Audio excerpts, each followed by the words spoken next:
তুমি যদি একটা অ্যাপ্লিকেশন শিখো তাহলে ওই একটা অ্যাপ্লিকেশন দিয়েই তুমি অন্য সব অ্যাপ্লিকেশন বানিয়ে লিখতে পারবা। এইচএসসি ইংলিশ সেকেন্ড পেপারের অন্যতম একটা গুরুত্বপূর্ণ টপিক হচ্ছে ফর্মাল লেটার। ফর্মাল লেটার কিন্তু অনেকগুলো ভাগ আছে, তার মধ্যে একটা হচ্ছে অ্যাপ্লিকেশন। সো এই ভিডিওতে আমি তোমাকে এমন একটা অ্যাপ্লিকেশন দেখাবো যেটা তুমি শিখলে অন্যান্য সবগুলো অ্যাপ্লিকেশন তুমি নিজ থেকে উত্তর করতে পারবে, বানিয়ে লিখতে পারবে। এই ভিডিওতে তাহলে কি কি থাকছে? কোনো কিছু স্থাপন করা রিলেটেড সব অ্যাপ্লিকেশন লিখতে পারবা। ফর এক্সাম্পল, আমরা দেখেছি যে ডিবেটিং ক্লাব স্থাপন করা, ল্যাঙ্গুয়েজ ক্লাব স্থাপন করা, ইংলিশ ল্যাঙ্গুয়েজ ক্লাব স্থাপন করা, এরকম অনেক স্থাপন করা রিলেটেড অনেক অ্যাপ্লিকেশন আমরা পরীক্ষায় আসতে দেখি। তোমাকে আমি একটা অ্যাপ্লিকেশন দেখাবো, তুমি ওইটা শিখলে এই স্থাপন করা রিলেটেড সব অ্যাপ্লিকেশনের উত্তর করতে পারবা। তারপর কোনো কিছুর অ্যারেঞ্জমেন্ট বা আয়োজন করা, হতে পারে পিকনিক, ট্যুর, এরকম কোনো কিছুর আয়োজন করা রিলেটেড অ্যাপ্লিকেশনও পরীক্ষায় আসে। সো আমি তোমাকে সেটার জন্য একটা দেখাবো, তুমি এই রিলেটেড সবগুলো লিখে ফেলতে পারবা। এরপর কোনো অর্থ সহায়তা সংক্রান্ত যদি অ্যাপ্লিকেশন আসে, যেমন ছোটবেলা থেকে আমরা ফুল ফ্রি স্টুডেন্টশিপ শিখেছি, সো আমি তোমাকে সেক্ষেত্রেও একটা অ্যাপ্লিকেশন দেখাবো, তুমি ওইটা ফলো করলে অর্থ সহায়তা সংক্রান্ত সব অ্যাপ্লিকেশনের উত্তর করতে পারবা। এগুলোর পাশাপাশি বোনাস হিসেবে তোমার জন্য থাকছে ফর্মাল লেটারে সর্বোচ্চ নম্বর পেতে হলে কি করা লাগবে, তারপর ফর্মাল লেটারের ক্ষেত্রে কি কি করা যাবে না। সো চলো আমরা একদম শুরুটা দিয়ে আলোচনা করি যে কোনো কিছু স্থাপন করা related. For example, setting up a debating club, computer lab, multimedia system, English language club, sound system, অর্থাৎ কোনো কিছু স্থাপন করা বললেই আমরা এই অ্যাপ্লিকেশনটা লিখে ফেলতে পারি। যেমন শুরুতে তুমি এখানে ডেট দিবা, পরীক্ষায় যেদিন ওই ডেটটা দিবা, তারপর এখানে তোমার কলেজ নাম, কলেজের অ্যাড্রেস, তারপর অ্যাপ্লিকেশন ফর প্রশ্নে যে সাবজেক্টটা থাকবে সেটা দিবা। ডিয়ার স্যার বা ম্যাম লিখে তুমি এইভাবে লিখবা যে we the student of class, যে কোনো একটা দিবা, দুইটা দেওয়ার দরকার নাই, of your college would like to draw your kind attention to the fact that we are in need of a, এইখানে মূলত তোমার প্রশ্নে যে অ্যাপ্লিকেশনটা চাইবে সেটা ডিবেটিং ক্লাব, মাল্টিমিডিয়া সিস্টেম, নাকি এরকম আরো যতগুলো বলেছে এগুলোর কোনো একটা যেটা প্রশ্নে থাকবে। Such a step will greatly benefit us and help enhance our educational environment. May we therefore pray and hope that you would be kind enough to grant us for setting up, আবার তুমি ওই subject লাইনটা লিখে দিবা। In our school, তুমি school না হয়ে এখানে তুমি যদি কলেজের হও, যেহেতু আমরা কলেজ কেন্দ্রিক এটা লিখছি, তো এখানে কলেজ লিখে দিব। And oblige thereby your sincerely the student of class, তোমার শ্রেণীটা লিখে দিবা, তোমার কলেজের নামটা লিখে দিবা। এই তো। সো আমরা স্থাপন করা রিলেটেড সব অ্যাপ্লিকেশন লিখতে পারবো এই একটা দিয়ে।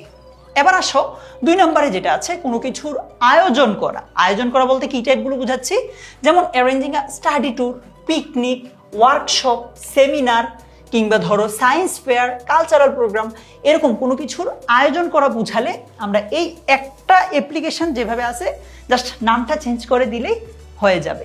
সো শুরুতে ডেট, তারপর কলেজের নাম, কলেজের অ্যাড্রেস, এরপর অ্যাপ্লিকেশন ফর অ্যারেঞ্জিং বা অর্গানাইজিং, তোমার এখানে ওই সাবজেক্টটা দিবা। For example, application for arranging দিবা বা অর্গানাইজিং, দুইটার কিন্তু দুইটাই দিবা না, তুমি যে কোনো একটা দিবা। For example, application for arranging study tour, ঠিক আছে, এরকম দিয়ে দিবা। We the student of class, তোমার ক্লাসটা দিবা। Of your college would like to draw your kind attention to the fact that we are interested in, তারপর এখান থেকে যে কোনো একটা দাও, মানে পরীক্ষায় যেটা আসবে। For example, we are interested in organising a science fair অথবা arranging a study tour.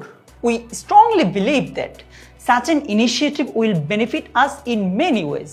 It will help enhance our practical knowledge, improve communication and teamwork skills, boost our confidence and refresh our minds from the pressure of routine academic activities. তারপর may we therefore pray and hope that you would be kind enough to arrange বা organize, যে কোনো একটা দিবা, পরীক্ষা যেটা আসে। তারপর এখানে তুমি আবার ওই সেম জিনিসটা দিবা, ধরো স্টাডি ট্যুর হলে স্টাডি ট্যুর অথবা সায়েন্স ফেয়ার হলে science fair. For us and oblige thereby your sincerely, তোমার এখানে ক্লাস দিয়ে দিবা, কলেজের নাম দিবা, দ্যাটস ইট। তুমি যদি এইটা ফলো করো তাহলে কোনো কিছু অ্যারেঞ্জ করা বা অর্গানাইজ করা রিলেটেড সব অ্যাপ্লিকেশন লিখে ফেলতে পারবা। এবার আসো সর্বশেষ, যদি কোনো অর্থ সহায়তা সংক্রান্ত অ্যাপ্লিকেশন আসে, for example application for full free studentship, তারপর financial help, stipend from the poor fund, এইরকম কোনো একটা যদি আসে আমরা এই অ্যাপ্লিকেশনটা ফলো করলেই সেটার উত্তর করতে পারবো। শুরুতে আগের মতো স্ট্রাকচার ঠিক রাখবা, কলেজের নাম দিবা, তারপর কলেজের অ্যাড্রেস দিবা, subject application for stipend, financial help, full free studentship, donation যেটা আছে এটা, ডিয়ার স্যার বা ম্যাম লিখার পর লিখবা যে with due respect I would like to inform you that I am a student of class, এখানে তোমার ক্লাসটা দিবা, in your reputed institution. I come from a financially disadvantaged family. My father is a, এখানে তুমি যে কোনো একটা দিতে পারো। প্রশ্নে যদি মেনশন করা থাকে যে ধরো ফার্মার, ডে লেবারার, এরকম যদি কিছু থাকে তাইলে তো ওইটাই দিবা, আর প্রশ্নে না থাকলে তুমি নিজের মতো একটা দিতে পারো। And he is the only earning member, তিনি হচ্ছেন একমাত্র উপার্জনকারী সদস্য in our family. It is very difficult for him to bear all the expenses, এটা তার জন্য খুবই কঠিন বহন করা অল দ্য এক্সপেন্সেস, সব খরচ, including food, clothing and our education. Moreover I have several school going siblings, মানে স্কুলে যায় এমন আমার বেশ কয়েকজন ভাই বোন আছে, which makes it even harder for my parents to support our academic needs. So আমার বাবা মাকে ব্যাপারটা আরও বেশি কঠিন করে দিয়েছে যে আমাদের যেই পড়াশোনার খরচ আছে এগুলো মেটানো। এরপর বলছে despite this challenges I am sincere in my studies, এত বাধা থাকা সত্ত্বেও আমি আমার পড়াশোনায় খুবই সিনসিয়ার।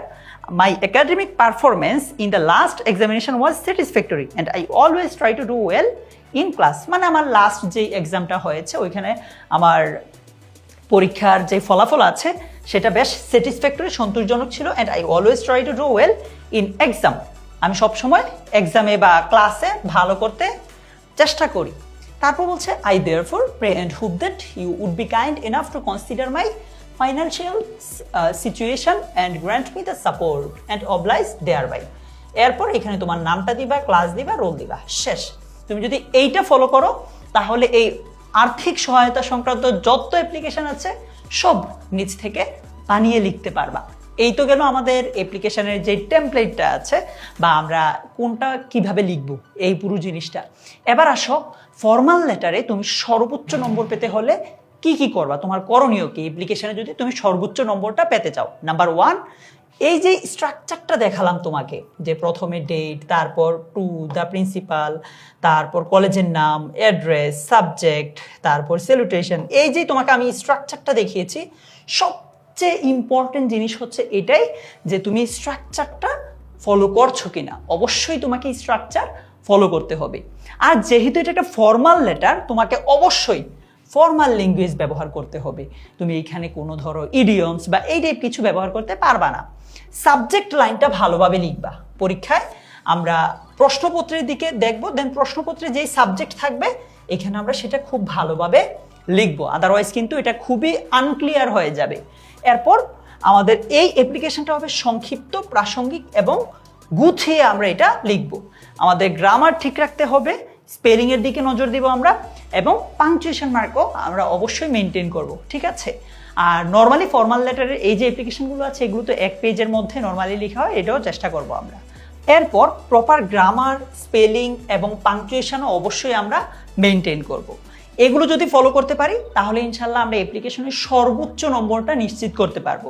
আর হ্যাঁ, ফর্মাল লেটারের ক্ষেত্রে বা অ্যাপ্লিকেশনের ক্ষেত্রে নর্মালি এক পেজে লেখা হয়, সো এইটাও আমরা মেনটেন করার চেষ্টা করব।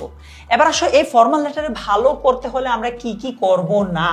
নাম্বার 1, আমরা সংক্ষিপ্ত রূপ বা কন্ট্রাকশন এই জিনিসগুলো অ্যাভয়েড করবো। মানে হ্যাভেন্ট লিখবো না, আমরা লিখবো হ্যাভ নট। ওন্ট লিখবো না, আমরা লিখবো উইল নট। এরকম মানে সংক্ষিপ্ত ফর্মটা আমরা লিখবো না, ফুল ফর্মটা লিখবো। তারপর এরকম প্রবাদ বাক্য আমরা ইউজ করব না। তারপর সাবজেক্টটাকে আমরা ওমিট করব না, মানে লুকিয়ে ফেলবো না। এখানে কিন্তু মূলত ছিল কি আই হোপ দ্যাট, বাট এখানে সংক্ষেপে লেখা হয়েছে যে হোপ দ্যাট, শুধু আই বাদ দেওয়া হয়েছে। এরকম ফর্মাল লেটারের ক্ষেত্রে আমরা সাবজেক্টটাকেও মেনশন করব, ঠিক আছে। আমরা লিখবো যে এভাবে যে আই হোপ দ্যাট, এভাবে পুরোটা আমরা সাবজেক্টটা অবশ্যই মেনশন করব। সোফার এতটুকুই ছিল আমাদের ফর্মাল লেটারের যে অ্যাপ্লিকেশন পার্টটা আছে সেটা। তুমি যদি এগুলো ফলো করতে পারো ইনশাল্লাহ পরীক্ষায় এইটাই যে অ্যাপ্লিকেশনে আসুক না কেন নিজ থেকে বানিয়ে লিখতে পারবে। আজকের মতো এ পর্যন্তই। আর হ্যাঁ, তোমার পরীক্ষায় সবচেয়ে ইম্পর্টেন্ট কোন কোন ফর্মাল লেটারগুলো আছে সেটা খুঁজে পেতে পারো আমাদের ফাইনাল রিভিশন লাইভের যে ক্লাসটা আছে সেখান থেকে কিংবা আমাদের সাজেশন পিডিএফ থেকে, আমি সাজেশন পিডিএফের লিঙ্কটা কমেন্টে দিয়ে রাখছি, সেখান থেকে তুমি কালেক্ট করে নিতে পারো। তোমার সাথে দেখা হচ্ছে পরের কোনো একটা ভিডিওতে।